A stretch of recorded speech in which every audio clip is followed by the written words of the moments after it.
An invisible pandemic sweeps across our globe, not detected by thermometers or swab tests. It's an underlying affliction not isolated to specific communities or nations, but a global mental health crisis. This silent epidemic is as widespread as it is insidious, penetrating the very fabric of our societies, our homes, and even our consciousness. The real extent of this crisis seeps much deeper than can be charted on a graph or summarized in a report.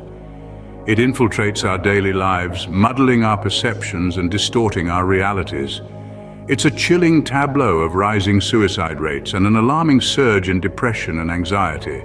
An increase in numbers that is not relegated to a specific age group or demographic, but is a common thread that binds us all, regardless of our background or status. These figures, however, are more than just data points on a chart. They symbolize the silent cries for help. They're a testament to the deep-seated loneliness and isolation many of us feel. They paint a picture of a society that is more digitally connected than ever before, yet paradoxically one that is emotionally adrift and disconnected even in a sea of faces. This isolation isn't just physical, it's emotional. It is the feeling of being alone in a room full of people. We may be surrounded by family, friends, and colleagues, yet we are emotionally distant. There is a growing dissonance between our external reality and our internal turmoil. We've become masters of disguise, wearing masks of normalcy while battling inner demons.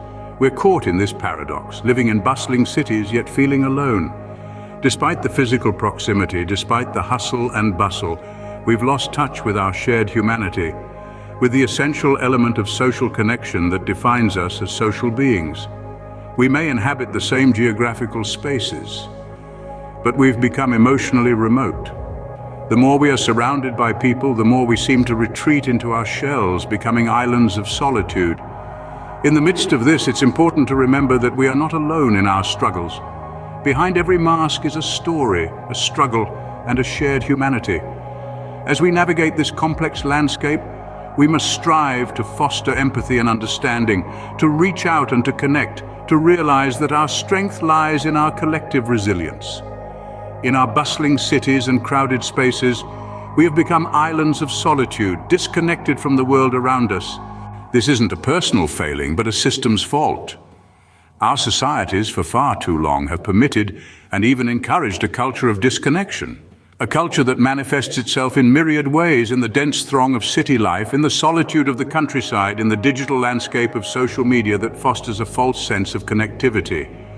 This pervasive culture of disconnection is fueling an escalating mental health crisis.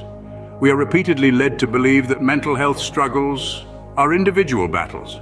They are framed as personal wars to be won independently, without the assistance or understanding of others. The dominating narrative peddled by society insists that mental health issues are isolated cases, hinging solely on an individual's ability to cope. However, this narrative is fundamentally flawed. The truth is, mental health struggles are not isolated incidents. They are deeply rooted in societal factors woven into the very fabric of our communities. The widening gap of inequality is one such factor. It amplifies feelings of inadequacy, isolation, and despair among those on the lower rungs of the socio-economic ladder. It fosters a sense of hopelessness, a belief that mental well-being is a luxury they can't afford. The quick-fix mentality of over-medication is another factor. It provides temporary relief, but does not address the underlying issues. It merely masks the pain, allowing the root causes to fester and grow. The disintegration of support systems is an equally crucial factor, whether it's the breakdown of family units, the decline in community cohesion, or the lack of accessible mental health services. The erosion of these vital structures leaves individuals without a safety net. It's like we're living in a vast metropolis where everyone is alone, standing shoulder to shoulder yet feeling worlds apart. And the chilling part? This isn't restricted to one culture or one part of the world. It's a universal struggle, cutting across boundaries and borders, affecting humanity as a whole. However, simply recognizing these systemic issues isn't enough. We need to take decisive action. We need to bridge the divides, to wet the cracked concrete jungles with compassion. We need concerted efforts to dismantle the systems that perpetuate these problems and foster an environment conducive to mental well-being. We need to sow seeds of empathy in the arid landscape of indifference. Yet, amidst this bleak landscape, seeds of change are sprouting. Human connection is a potent antidote to mental health struggles. It begins with a simple act of recognition, of seeing and being seen by another. This profound act of connecting with another person, no matter how brief, can significantly impact our mental well-being.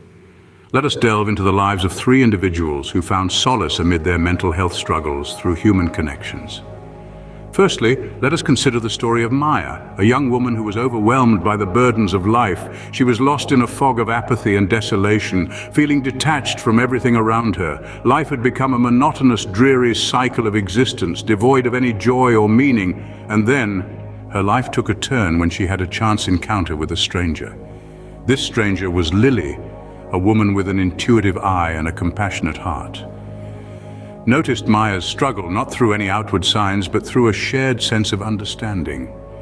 Offering a listening ear and a comforting presence, Lily became a beacon of hope for Maya. For the first time in a long while, Maya felt recognized. She felt seen, understood, and accepted, and this made a significant difference in her life. Then we have James, a man relentlessly battling anxiety. His life was a constant state of worry and agitation, always fretting about the unknowns of tomorrow. His existence was fraught with fear until he found solace in an unexpected place, a local book club. This book club was not just about discussing literature, it was a community, a family that welcomed James with open arms, free of judgment or prejudice. They empathized with James, shared his fears, and offered their unwavering support. James found himself surrounded by a community that resonated with his experience. His anxiety didn't vanish overnight, but he was better armed to face it, knowing he wasn't alone in his struggle.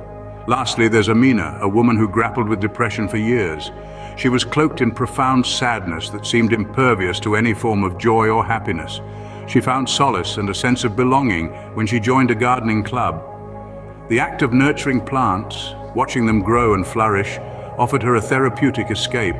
The gardening club members became her sanctuary, their shared passion for nature fostering a bond that helped her navigate her darkest hours.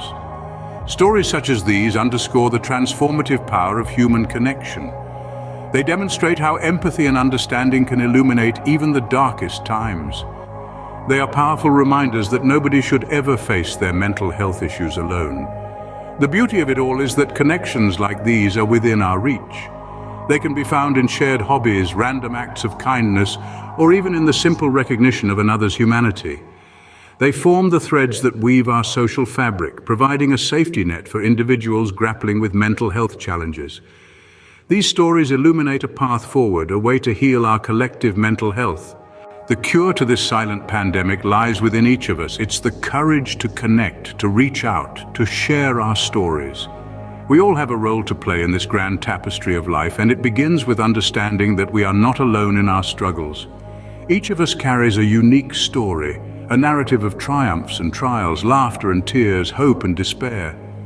And it's in the sharing of these stories that we find strength, empathy, and connection. Community isn't just about living in the same space. It's about sharing that space with understanding, compassion, and support. It's about recognizing that mental wellness isn't a solitary journey, but a shared path we walk together.